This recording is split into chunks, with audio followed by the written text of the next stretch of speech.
un problemita de lo último que vimos.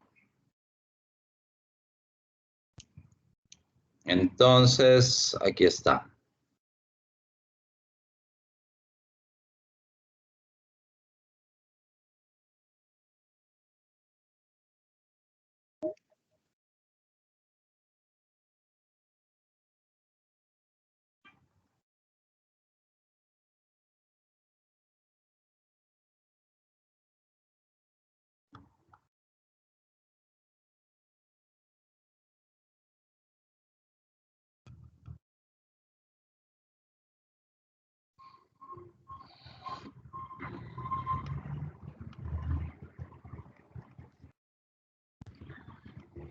Dice el problema que tienen que calcular la energía de Gibbs y el cambio de entropía de una mezcla de 1.6 moles de argón que se encuentra a una atmósfera y 25 grados Celsius. Y esto se va a mezclar con 2.6 moles de nitrógeno a las mismas condiciones.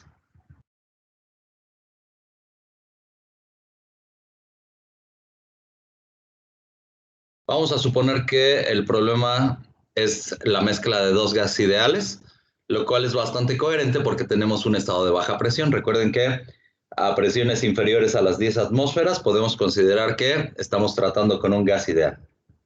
Entonces, el problema básicamente consiste en conocer cuáles son las fracciones mol.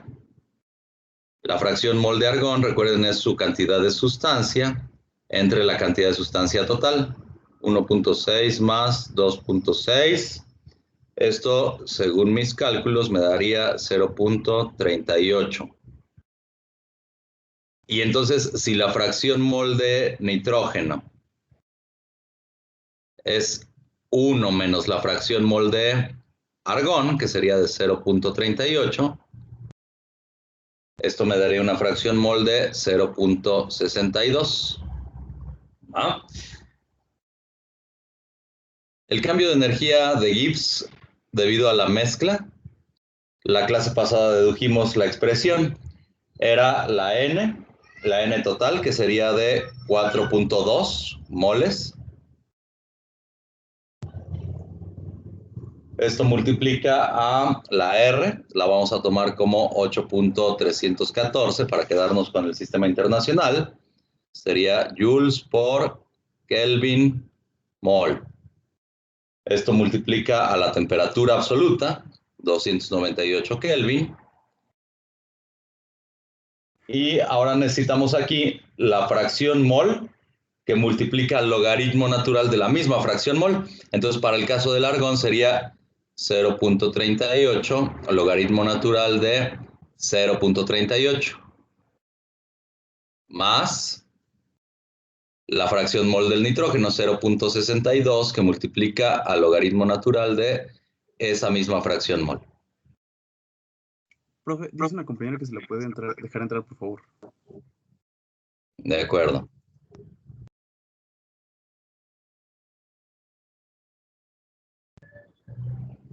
A ver, díganme ustedes, por favor, cuál es ese cambio de energía de Gibbs.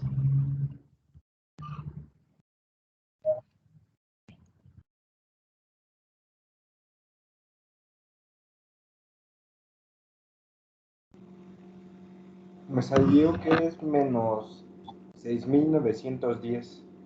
Ajá. Menos 6.910 serían joules, ¿verdad? Sí. Joules. Ok. Si hacen el análisis dimensional, van a ver que ya estamos hablando de una energía extensiva, o sea, depende de la cantidad de sustancia. Solo para esas dos cantidades de sustancia, de los dos gases que tengo, es que se da ese proceso de menos 6.910 joules. Ahora, ¿cómo calculo el cambio de entropía? Ya tenemos una expresión que era muy parecida a esta. La única diferencia es que no poníamos a la temperatura, era menos NR, que multiplicaba la suma de los logaritmos, ¿no? Entonces podemos emplearla o bien podemos utilizar el concepto de que la entropía, el cambio de entropía de la mezcla es igual a menos el cambio de energía de Gibbs de la mezcla entre la temperatura. Tenemos una relación para eso, ¿no? Recuerden que delta G es igual a delta H menos T delta S. Pero ¿cuánto vale el delta H si no hay interacciones entre los gases? ¿Cero? Cero. Vale, cero. Ajá. Tenemos que la mezcla de gases no involucra ningún proceso entálpico, no involucra energía debido a interacciones ni atractivas ni repulsivas. Entonces el valor del cambio de entalpía sería de cero. Nada más me quedaría vivo este término de menos T delta S. Entonces de ahí despejo el delta S. Sería esto que tengo aquí abajito. Entonces puedo utilizar ese mismo valor que me dio su compañero de 6.9 kilojoules.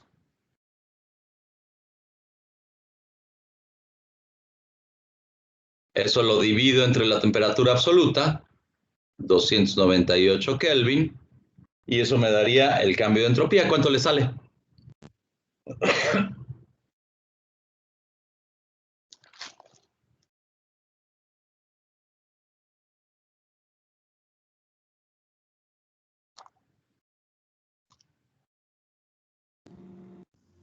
Menos 3.154. 23.15. Las unidades serían joules por Kelvin. Redondito, ¿no? Facilito. Bueno, hoy vamos a ver el caso de las soluciones ideales. Ya habíamos empezado la vez pasada con esto. Pero ahorita el problema con el que quiero lidiar es con la mezcla binaria, o sea, de dos componentes. Y los dos componentes tienen que ser líquidos volátiles.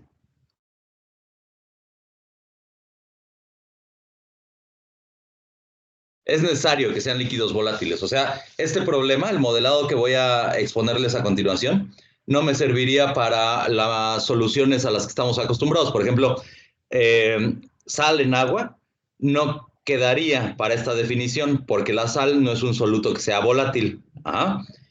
Quedarían más bien soluciones del estilo etanol-agua. El etanol, si es el soluto, sería un soluto volátil. La mezcla benceno-tolueno, etcétera. De hecho, prácticamente toda la carrera de ingeniería química, uno se la pasa analizando mezclas etanol-agua y benceno-tolueno. Son los ejemplos por excelencia. Entonces, ahorita sigo con el desarrollo. Antes de eso, me gustaría que discutiéramos una cosa. Yo creo que esta semana, cuando mucho el lunes de la siguiente, termino con el curso. Va a haber un tema que ya no voy a tocar a profundidad, sería el tema de las celdas electroquímicas. Sin embargo, ese tema se encuentra en la biblioteca de contenidos. Me gustaría que ustedes lo repasaran. Vamos a ver cuáles son los pininos para entrarle a la temática, pero ya me iría así como más al vapor. Sería una explicación muchísimo más sencilla. Si es así, entonces les digo, a lo más el lunes de la siguiente semana ya estaría terminando con el contenido del curso. ¿Qué les parece si ya no hacemos tercer parcial? Uf. Pues me parece muy bien. Y Qué es- ofertón. Uy, a ver. Ok. La condición entonces para calificarles este parcial sería que me entregaran una guía de estudios de 20 problemitas.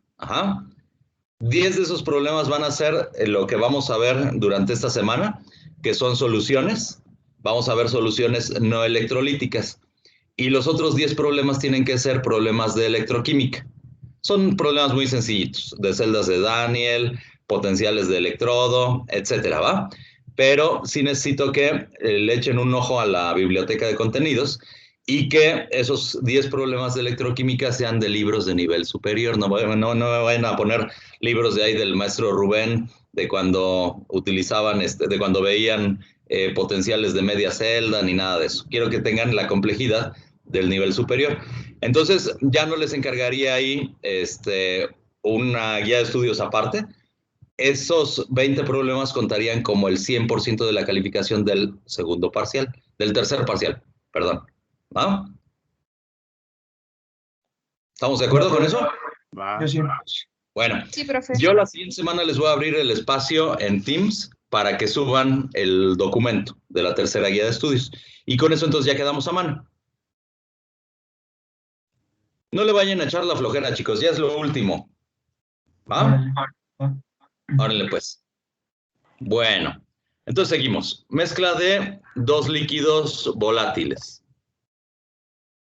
Voy a empezar definiendo un líquido volátil que se encuentra en equilibrio con su fase gaseosa.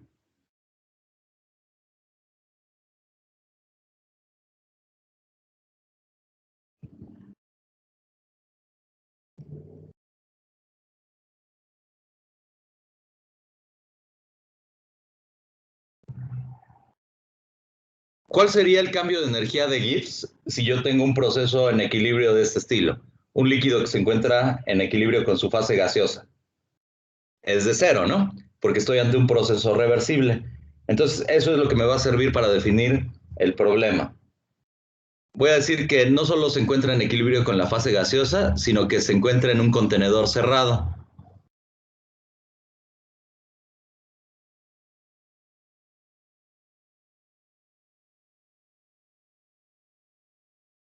Vamos a definir con eso los potenciales químicos que se encuentran para la fase gaseosa y para la fase líquida.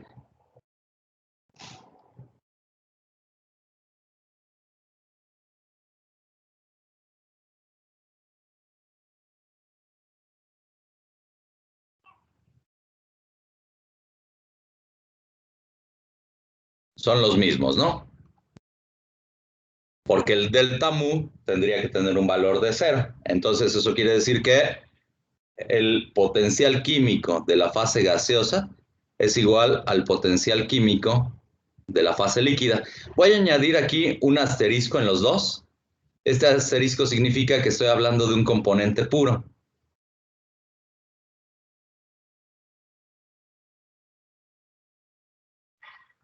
O sea, no tengo solución. Tengo al líquido puro que se encuentra en ebullición, entonces los potenciales químicos para ambas fases son los mismos. Ahora, la clase pasada llegamos a esta expresión para un gas ideal.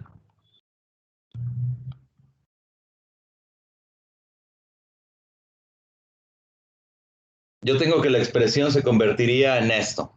El potencial químico del componente puro en la fase líquida tiene que ser igual al potencial químico de la fase líquida del componente puro, y esto es igual, el de la fase gaseosa, lo habíamos definido como el potencial químico de esa fase, de la fase gaseosa en estado estándar, más el término de corrección, RT, logaritmo natural de la presión a la cual me estoy refiriendo. Voy a decir que esta es la presión de vapor, porque estoy hablando de un componente puro, entonces tiene que ser su presión de vapor entre la presión de referencia, que es un bar. Ajá. Entonces, esta P, asterisco, es la presión de vapor de ese componente puro. Ok. En el caso de una solución de dos componentes, que es el problema que nos atañe, en el caso de una solución de dos componentes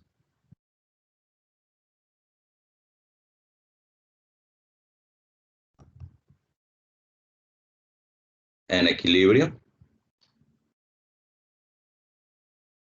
o sea, los dos componentes están tratando de evaporarse.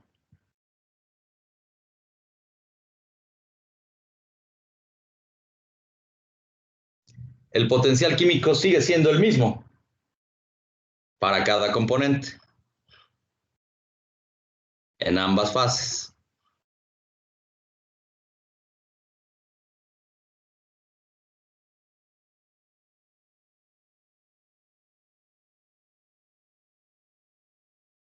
Voy a definir cómo se comporta esto con el componente 1.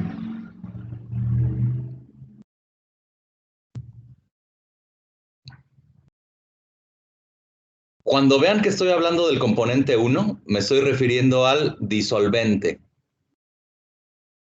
El disolvente es el componente 1 y el soluto es el componente 2.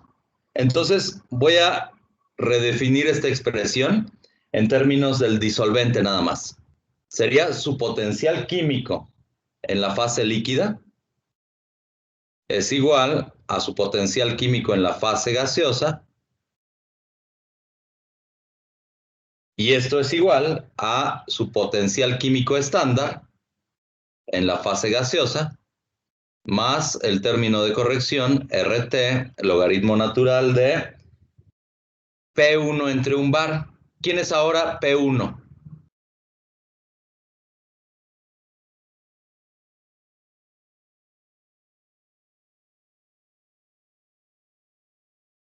¿Cómo definimos a P1?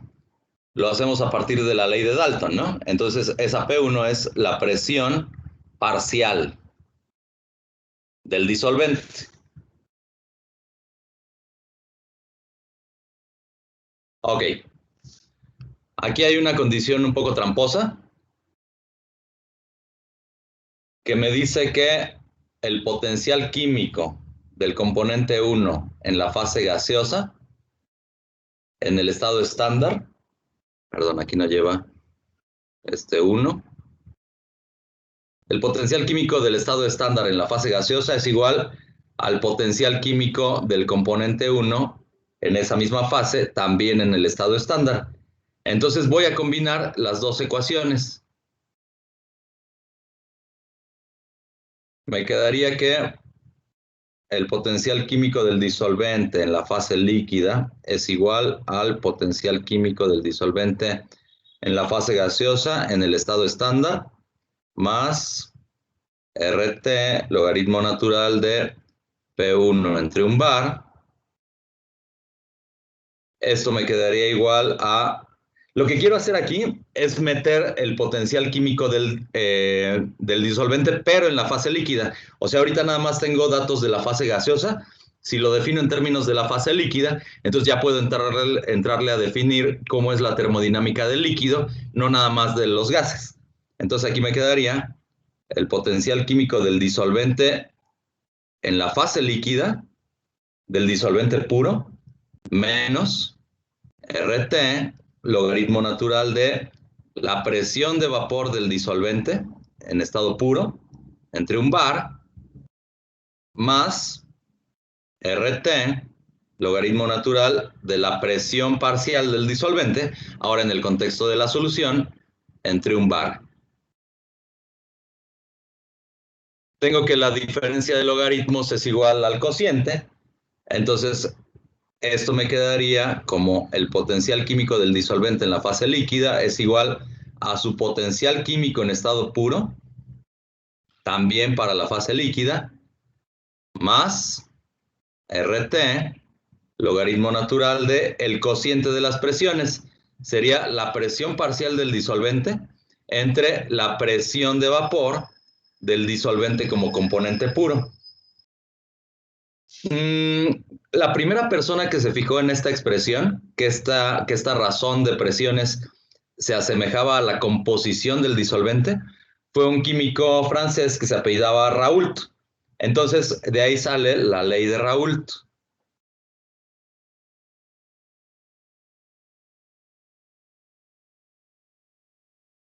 Me dice que la relación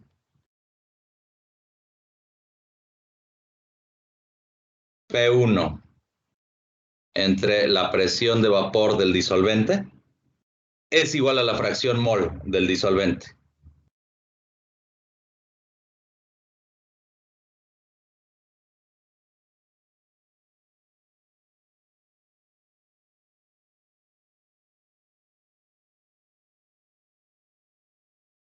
O sea que yo puedo reemplazar el valor de la fracción mol en esa última expresión.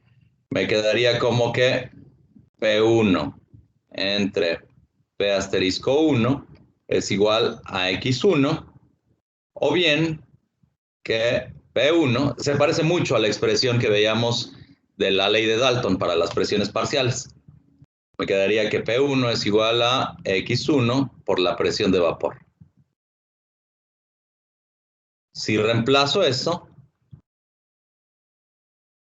en la expresión de arriba, me quedaría que el potencial químico del disolvente en el estado líquido es igual a su potencial químico si fuera un componente puro, más RT, logaritmo natural de su fracción mol. Esto, por favor, al refrigerador. ¿Cuáles son las condiciones para que podamos aplicar la ley de Raoult? Que tengamos un soluto volátil, un disolvente volátil, y que la concentración del soluto sea muy pequeñita. O sea, que tengamos soluciones infinitamente diluidas. Entonces, esto aplica para soluciones infinitamente diluidas. ¿Qué es un soluto y qué es un disolvente?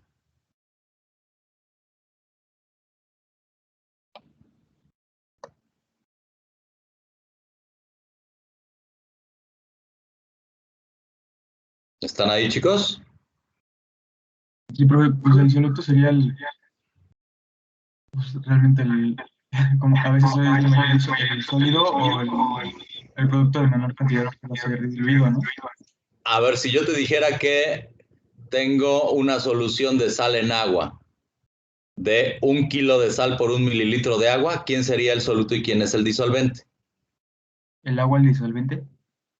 No, O la sal el, es el disolvente y el agua es el soluto, porque el disolvente es en realidad nada más quien se encuentra en mayor proporción.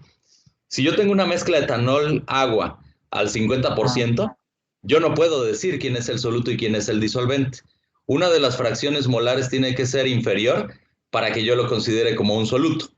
Ajá. vale, Entonces, vale. disolvente es simplemente quien se encuentra en mayor cantidad. Ahorita les voy a poner la gráfica de una solución ideal. Déjenme decirles cómo se comporta. Aquí voy a graficar la presión en milímetros de mercurio en el eje de las ordenadas. Y en el eje de las abscisas voy a poner para la mezcla benceno-tolueno la fracción mol del benceno. Ay, perdón. Es XC6H6. Ajá. El benceno es el disolvente, o sea, de este lado yo tengo un 1 como valor de la fracción mol de benceno y de este lado tengo un 0, pero de este lado yo tengo un 100% o un 1 de la fracción mol del tolueno y de este lado tengo un 0. Ajá. Entonces aquí tengo el valor de 1, acá tengo el valor de 0. Y la presión va en 200 milímetros de mercurio, se pasa a 400, 600 y 800. Ajá. Más o menos aquí entre 400 y 200 yo tengo que la gráfica tiene este comportamiento, es un comportamiento lineal. Y de aquí desde el origen hasta acá también tengo un comportamiento lineal que llega más o menos a una presión de 800 milímetros de mercurio. Ajá. ¿Quién es esta gráfica? ¿La del benceno o la del tolueno?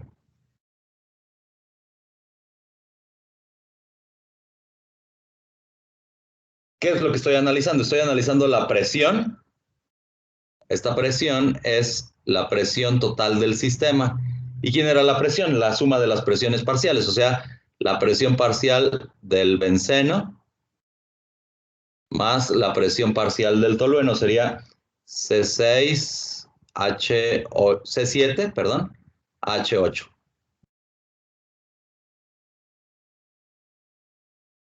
Fíjense que conforme avanzo en la fracción mol de benceno, la presión decae. O sea que ¿de qué componente estoy hablando aquí?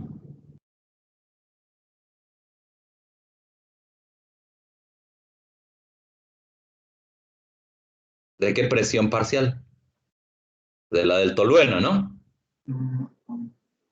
porque conforme enriquezco la mezcla con benceno, la presión parcial de la fase gaseosa está cayendo. Eso quiere decir que prácticamente ya no tengo tolueno en la fase gaseosa, por eso su presión de vapor o su presión parcial tiende a cero. Y entonces, ¿quién será esta otra recta?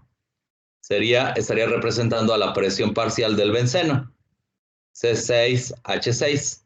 ¿Ah? Ahora, la presión total del sistema va a obedecer a este otro comportamiento. También es un comportamiento lineal. Fíjense que la ley de Raoult es finalmente la ecuación de una recta. Entonces, esta presión total es la que yo tengo representada por esa recta. Conforme se enriquece con benceno la mezcla, yo voy a tener que se incrementa también la presión total. ¿Ah? Solo este comportamiento lineal me define a una solución ideal. ¿Qué significa que sea una solución ideal? Significa que el término entálpico y el término del incremento de volumen son iguales a cero. No tengo interacciones químicas entre soluto y disolvente. No tengo atracciones ni repulsiones. Sin embargo, hay muchas soluciones que están desviadas de la idealidad. Por ejemplo, la mezcla acetona-disulfuro de carbono tiene un comportamiento de este estilo. Aquí también les presento la presión en milímetros de mercurio y esta sería la fracción mol del disulfuro de carbono. La mezcla es CS2 más acetona. Uno de los dos va a tener un comportamiento que decrece conforme se incrementa la concentración del disulfuro de carbono. Sería el caso de la acetona. Tiene un comportamiento más o menos así. Y la curva para la acetona, para el disulfuro de carbono, perdón, sería de este estilo. Es un comportamiento logarítmico el que tiene. Y la presión total tiene ahora este comportamiento. Es más o menos un comportamiento parabólico, perdón. ¿Ah? Entonces, esta de acá corresponde a la presión parcial de el disulfuro de carbono. Y este de acá corresponde a la presión parcial de la acetona. Este de acá es la presión total.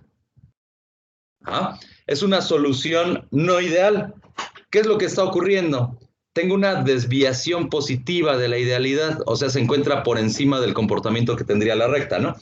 Eso quiere decir que tengo una mayor presión de vapor de la que tendría si esta solución obedeciera a la ley de Raoult. Por lo tanto, el comportamiento de uno de los dos componentes es que tiende a fugarse del sistema, tiende a evaporarse más de lo que tendría que evaporarse. Eso significa un comportamiento positivo. Tengo un mayor valor de fugacidad. Ese término no lo vamos a revisar, pero es un término que muchas veces se analiza en la termodinámica, la fugacidad, es decir, qué tan volátil es uno de los componentes. Una desviación positiva, entonces, en resumen, involucra que uno de los componentes tiene una mayor fugacidad. A ver, déjenme ponerles aquí que desviación positiva implica mayor fugacidad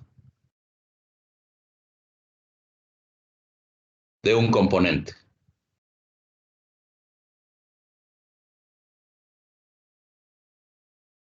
O sea, la presión de vapor es mayor de lo que esperaríamos. O sea que, ¿qué está ocurriendo en el interior de la solución? Quiere decir que existe repulsión entre soluto y disolvente, ¿no? Entonces, existe repulsión en las moléculas, entre las moléculas. ¿Cómo será una desviación negativa de la ley de Raoult o del comportamiento ideal de una solución? Eso lo tenemos para el sistema cloroformo agua, CHCl3 más DMK, cloroformo acetona, perdón. Aquí yo tengo que la presión parcial de la acetona disminuye de manera lineal,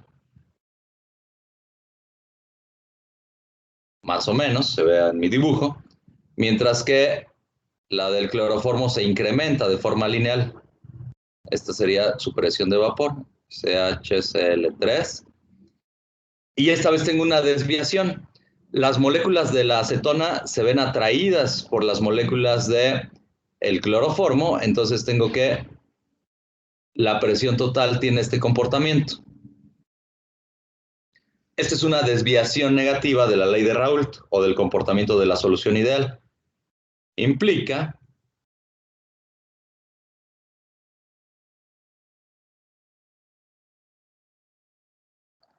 que ahora hay atracción. Atracción intermolecular entre soluto y solvente.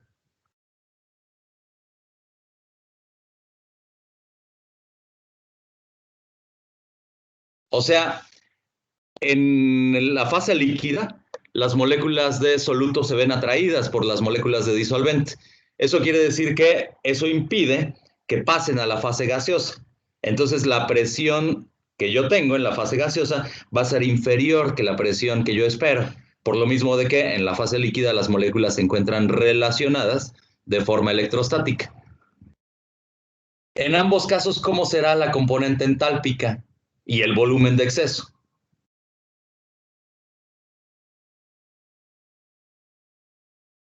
¿El delta H cuánto vale? Pues quién sabe, pero tiene un valor diferente de cero. Ya no es el caso de una solución ideal. ¿Cómo será en el caso de arriba, de la desviación positiva? El volumen de exceso. El delta B, ¿cómo será aquí?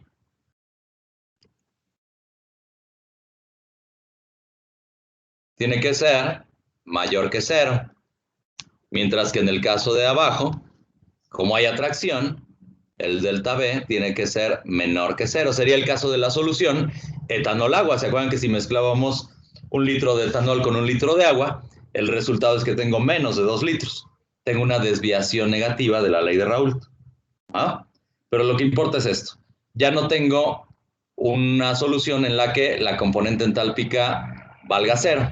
Ahora tengo que podría ser positiva, podría ser negativa. ¿Dudas, chicos? No, ninguna pregunta. Ok. Bueno. Déjenme ponerles aquí la aclaración entonces. Para un disolvente es válida la ley de Raoult.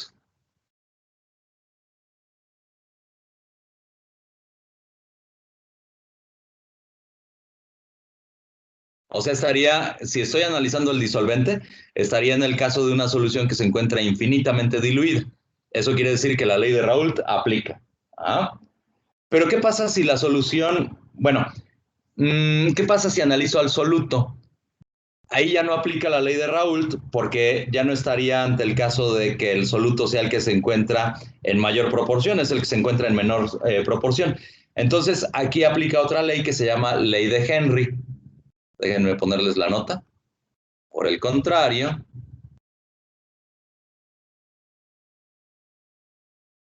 para un soluto,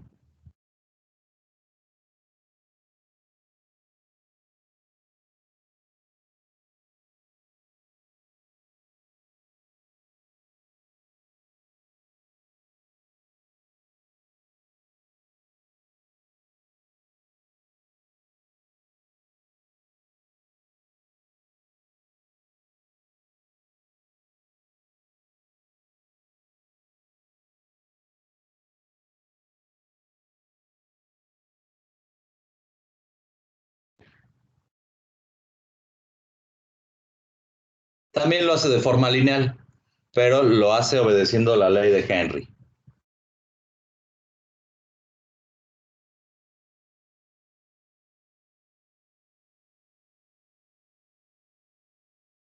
La ley de Henry se puede expresar de esta manera.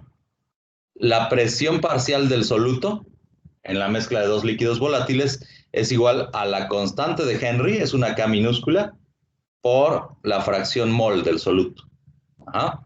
Entonces esto de acá se conoce como constante de Henry. Y tiene unidades de atmósferas o de torno, o sea, tiene que tener unidades de presión, ¿no?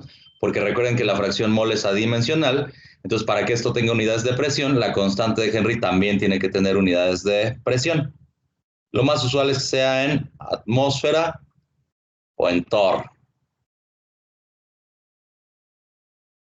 Hay una expresión alternativa de la ley de Henry.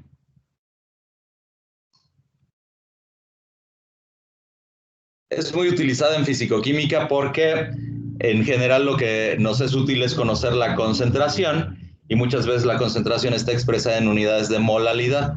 Entonces puedo utilizar una K' por la X2. Esta K' es la constante molal de Henry. Tiene unidades de atmósfera por mol o por mol kilogramo, ¿no? Porque sería molalidad. Por mol, déjenme ponerla mejor así. Atmósfera mol a la -1 kilogramo de disolvente.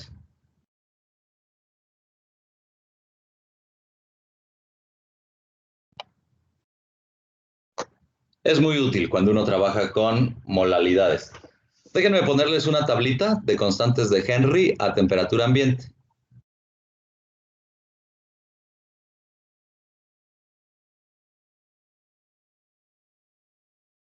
Recuerden que la solubilidad es una función de la temperatura, entonces tengo que expresar cuál es la temperatura a la cual se encuentra reportado esto.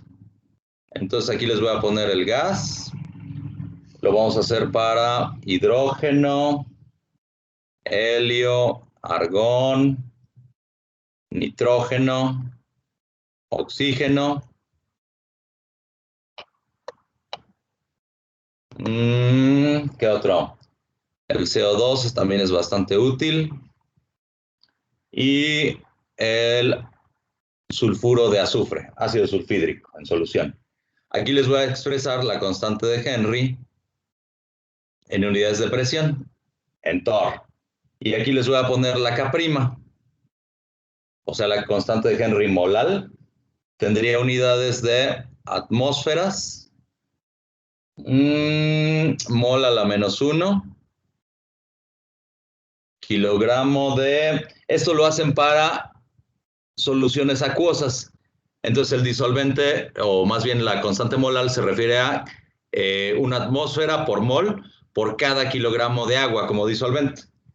Entonces aquí yo tengo un valor de 5.54 por 10 a la 7, 1.2 por 10 a la 8, 2.8 por 10 a la 7,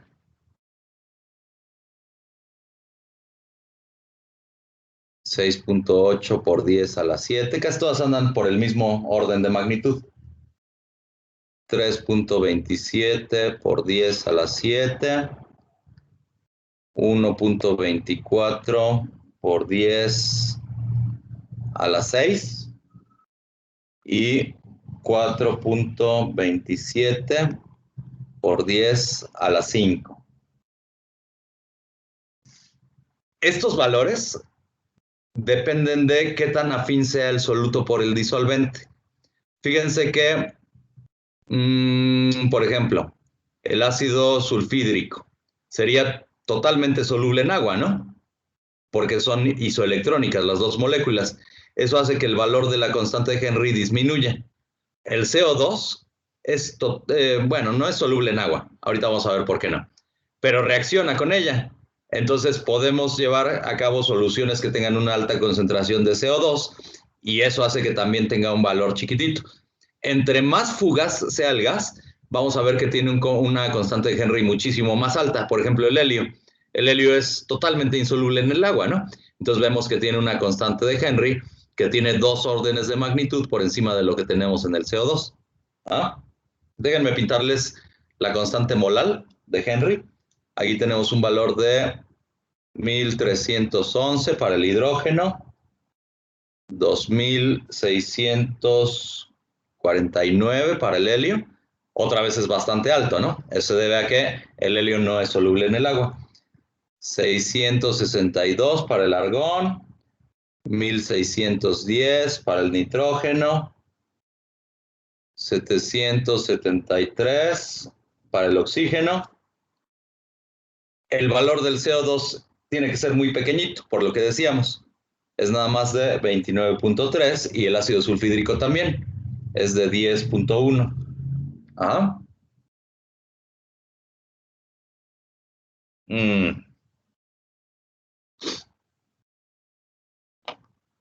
Ahorita utilizamos esos problemitas, perdón, esa tablita para hacer un problema. Lo que les quiero expresar es cómo se comporta esto en una solución. Más o menos, si yo graficara lo mismo que habíamos estado viendo, la fracción mol del disolvente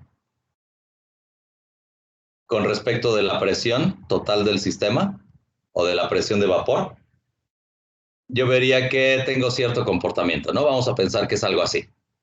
Bueno, aquí en esta parte de la gráfica, cuando el soluto se encuentra en una cantidad muy bajita, yo tengo un comportamiento lineal.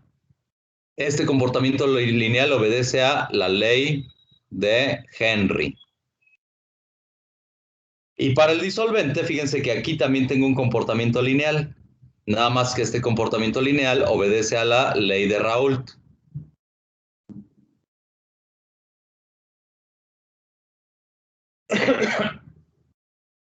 ¿Qué es lo que me está diciendo la ley de Henry?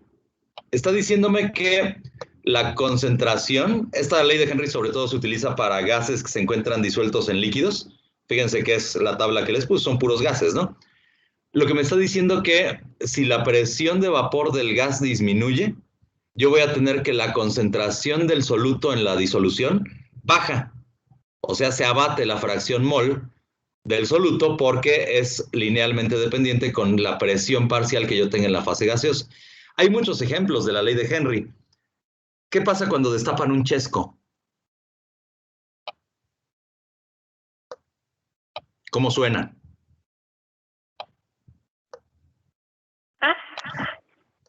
Suena el pst, ¿no? ¿Por qué suena así? Eso quiere decir que el CO2 está abandonando la solución, que es la Coca-Cola, ¿no? Tengo un gas que se encuentra disuelto en un líquido. ¿Ah? ¿Por qué el CO2 está abandonando la solución? El sistema se encontraba originalmente a cierta presión por encima de la presión ambiental, ¿no?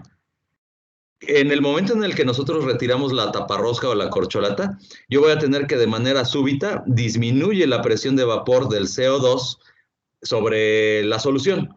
Entonces, eso quiere decir que la concentración del CO2 en el líquido tiende a disminuir, el CO2 tiende a abandonar a la solución. Otro ejemplo tiene que ver con los buzos. ¿Se acuerdan que habíamos platicado el problema de la embolia y de la solubilidad del nitrógeno en la sangre, ¿no? El buzo a 40 metros de profundidad tiene una cantidad importante de nitrógeno disuelta en la sangre. Pero ¿qué pasa si sube muy rápido? Voy a bajar la presión del sistema, por lo tanto la concentración del soluto, en este caso es el nitrógeno en la sangre, tiende a disminuir, ¿no? O sea, abandona la solución, pasa otra vez a la fase gaseosa y eso es lo que le puede generar la burbuja que llega al corazón, que llega al cerebro, eso se traduce en una embolia, ¿no? Eso también es otro ejemplo de la ley de Henry. ¿Ah? Entonces, si yo disminuyo la presión del sistema, la presión en la fase gaseosa, hago que la concentración del soluto en la solución disminuya también. Son linealmente dependientes. ¿Va que va? Ok. Vamos a hacer un problemita que tenga que ver con eso. Pero antes déjenme ver si se me está olvidando alguna cosa. Ley de Henry. Ña, ña, ña.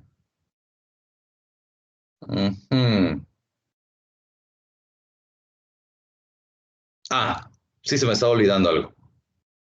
¿Por qué es tan soluble el CO2 en el agua si es una molécula perfectamente no polar?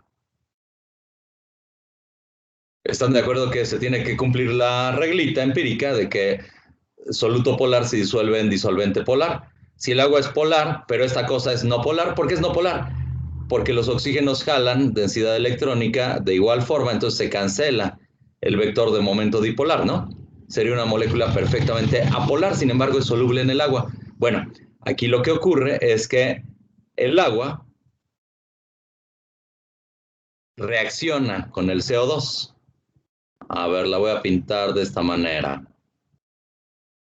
Voy a disociar al agua, como el OH más el protón ácido. Los oxígenos tienen carga parcialmente negativa, mientras que este carbono tiene carga parcialmente positiva, dadas las electronegatividades. Entonces, este oxidrilo que tiene carga negativa busca este centro de carga positiva, el doble enlace se abre hacia el átomo de oxígeno y me quedaría que esto se convierte en C o menos. Este sigue siendo un doble enlace con el oxígeno y aquí me queda enlazado el oxidrilo. Pero por ahí anda nadando en la solución, entonces se asocia con este y esto me forma ácido carbónico. Quedaría CO, OH, OH.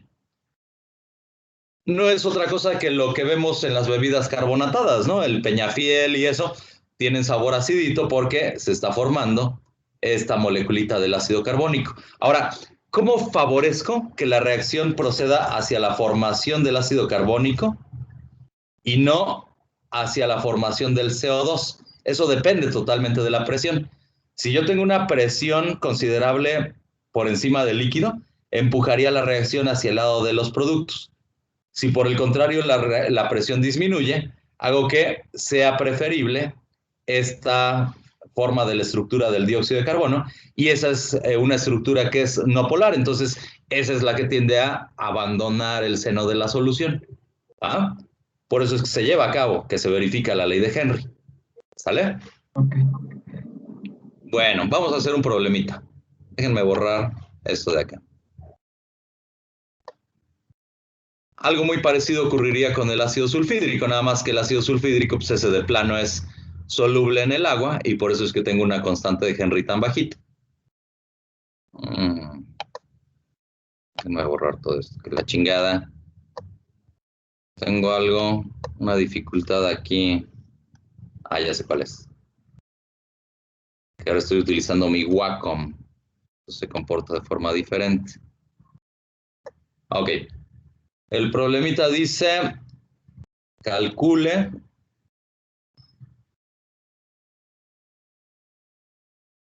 la solubilidad molal de CO2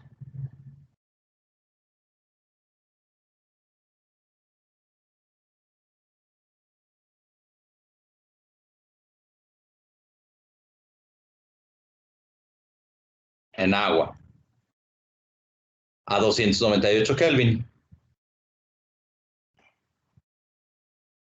y una presión parcial,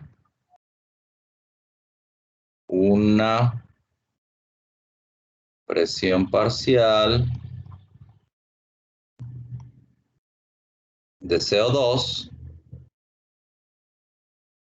de 3.3 por 10 a la menos 4 atmósferas. Esta presión parcial corresponde a la presión parcial en el aire. Es un dato experimental.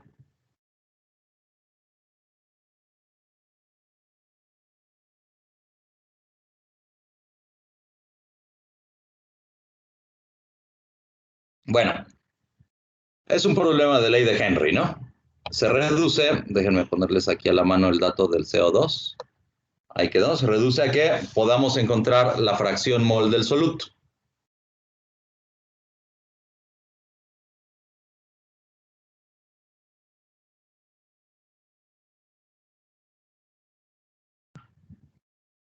La voy a expresar como XCO2.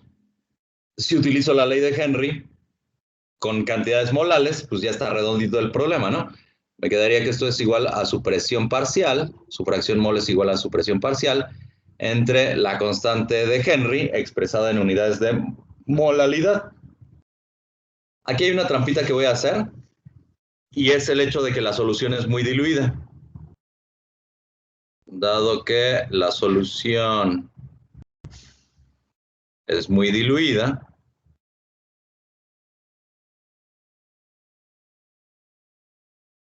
se puede aproximar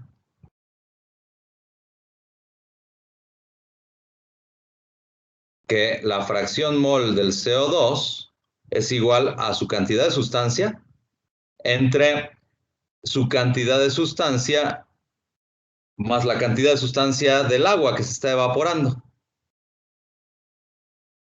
Pero como casi no hay CO2 en la mezcla, entonces tampoco va a haber prácticamente CO2 en la fase gaseosa. O sea que yo puedo decir que esto es más o menos equivalente a que tuviera la cantidad de sustancia de CO2 entre la cantidad de sustancia nada más de la agüita de coco. O sea, prácticamente todo el volumen que yo tengo en la fase gaseosa es agua. Ajá. Entonces, si utilizo esas dos relaciones, me quedaría que la cantidad de sustancia del CO2, que es la incógnita, sería igual a la presión parcial del CO2 por la cantidad de sustancia de la agüita de coco entre la constante molal de Henry, que tiene un valor de 1.24 por 10 a la... Ah, pero espérenme. Aquí no me conviene utilizar la constante molal, me conviene utilizar la constante de Henry, nada más sin la prima. Tendría un valor de 1.24 por 10 a la 6. No me conviene utilizar la molal porque ya estoy calculando la cantidad de sustancia, ¿no?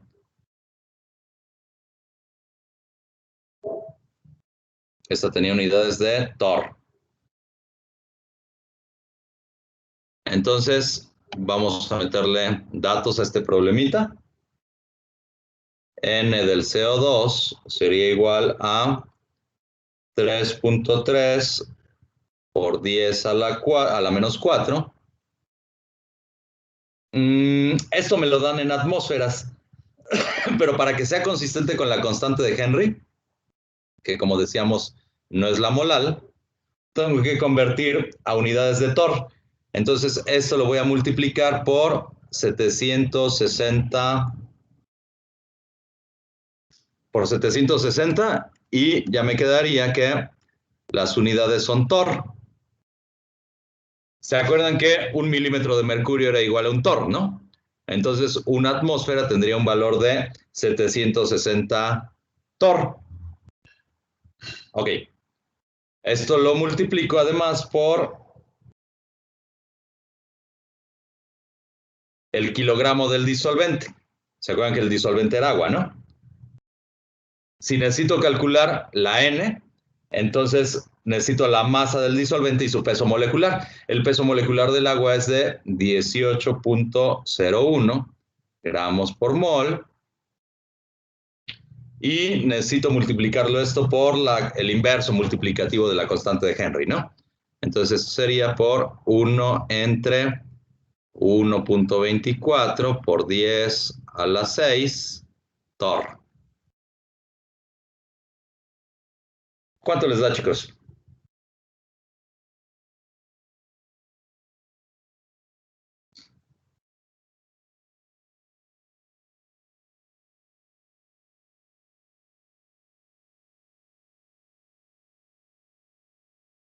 Uno,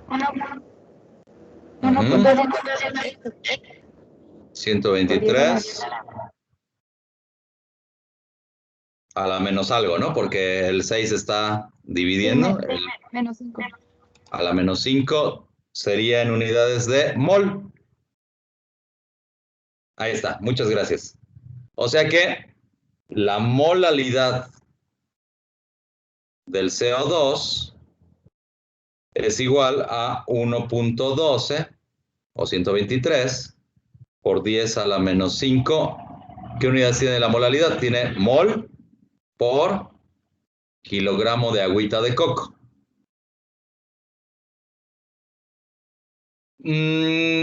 Eso es utilizando la constante de Henry que tiene unidades de presión, pero también podemos utilizar su constante, la constante de Henry molal. Déjenme hacerlo. Muchas veces esto es más útil y más directo. Podemos decir que la molalidad del CO2 en agua es igual a la presión parcial del CO2 entre la constante molal, la K'. Entonces me quedaría esto igual a 3.3 por 10 a la menos 4 atmósferas entre la K', que tiene un valor de, ¿dónde lo dejé? De 29.3, ¿no?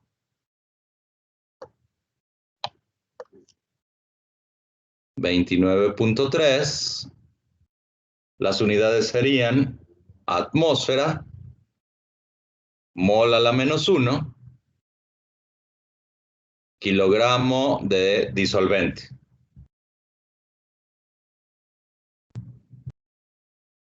¿Esto cuánto les da, chicos?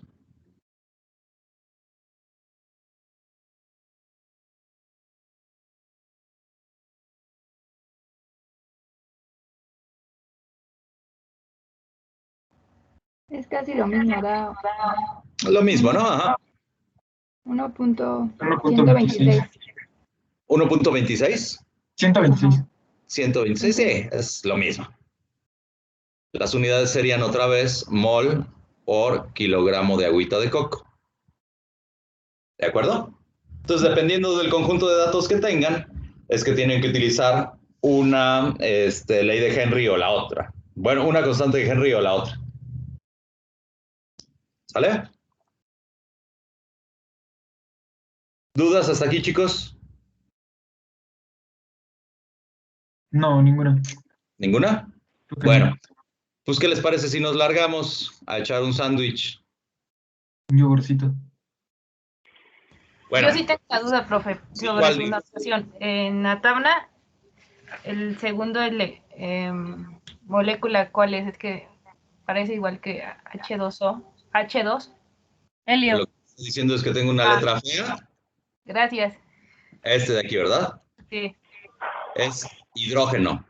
Acuérdate que el hidrógeno se encuentra en la presentación de una molécula en la naturaleza. Entonces, Sí, es que se parecía la primera con la segunda, pero ya. ¿qué se va a andar pareciendo? Esta es una letra E. Voy a hacer aquí la ampliación utilizando una caligrafía chida. Es un zoom. ¿Ah?